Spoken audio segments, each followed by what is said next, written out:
I love you. I love you. I love you.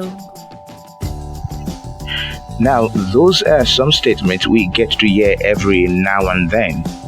The word love has been so overused that it almost no longer has any weight behind it. When you say to someone, I love you, what you are actually saying is, I value you. I see you valuable. In this sense, the word love can be replaced with value.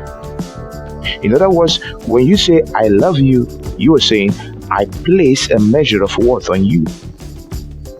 With this understanding, there are two questions to be considered in knowing the authenticity or the extent of one's love. Question 1. What is the proof of your love? And question 2. How much do you love? Now let's deal with those two questions. What is the proof of love? Listen, every man, every woman, everybody is utterly connected to whatever they own, whatever belongs to them, be it material, non-material, whatever. This is called the psychology of ownership.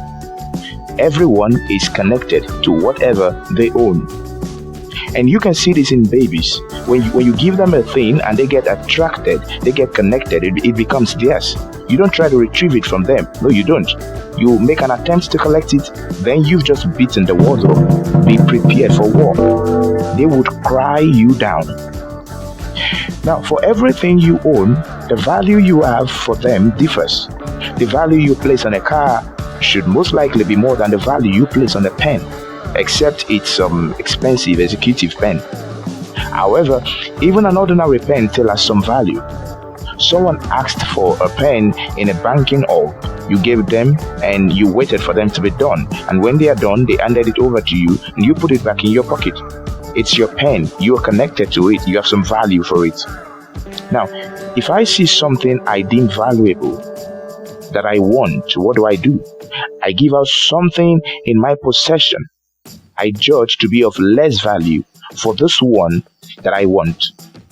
You can call this payment. You can call it trade by barter, exchange, whatever. What I am doing is giving out what I consider of less value in order to get what I consider of more value. Now that is it. The proof of love is giving. Love is shown and seen in giving. For God so loved the world. Now what is the proof of his love? That he gave his only begotten son. The true test of love is in giving. Abraham showed his love for God in his willingness to sacrifice his only son Isaac. And God had to stop him. Abraham, stop. Do not lay a hand on the boy. Now I see you have reverence for me. Now I know you love me. Now I know you obey me. And also in 2 Samuel chapter 24 verse 24, King David said, no, I insist on paying. How will I give God a sacrifice that costs me nothing? What then is the proof of my love? And so you see, you cannot love without giving. Now question 2, how much do you love? How is love measured?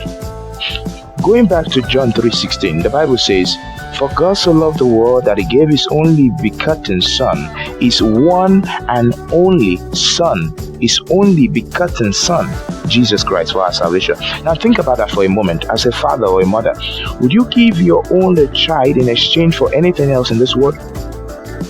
But God gave his one and only son for you and for me, that we might be saved, that we might be redeemed, that we might not perish, because he values us exceedingly much. Yes, love can be measured. The extent to which you give is a reflection or a measurement of your love. The more you love, the more you give. When you so much love someone or something, you're ready to give so much. So, how much do you give to that person you claim to love? How much do you give to your wife? How much to your husband? How much do you give to your children? How much do you give to your friends? Do you really give, or you just take? Every lover is a giver. Of your time, of your energy, your ideas, your words of encouragement, your support, your money, your prayers. How much do you give? And if you say you love God, how much do you give to him? Or does your love only mean receiving? And hey, I must say this also, everybody has got several relationships in which they invest in. Now, there is the wife, the husband, there is the children, the mother, the father, the relatives, the friend, there is work, there is God, there is a whole lot. Not forgetting, of course, oneself. So, everyone is giving in several directions. Therefore, when considering the measure of someone's giving, consider also how much the person has and how many other areas of giving the person has in order of priority. Everyone can check how much they love a person or thing using the following comparison. How much I am willing to give to a person or thing as compared to how much I am willing to give to other people or things of value as compared yet to how much I have. Now let me take that again. How much I am willing to give to a person or thing as compared to how much I am willing to give to other people or things of value as compared yet again to how much I have. And then with this you can see how much you truly love a person. Now that brings us to the end of this video.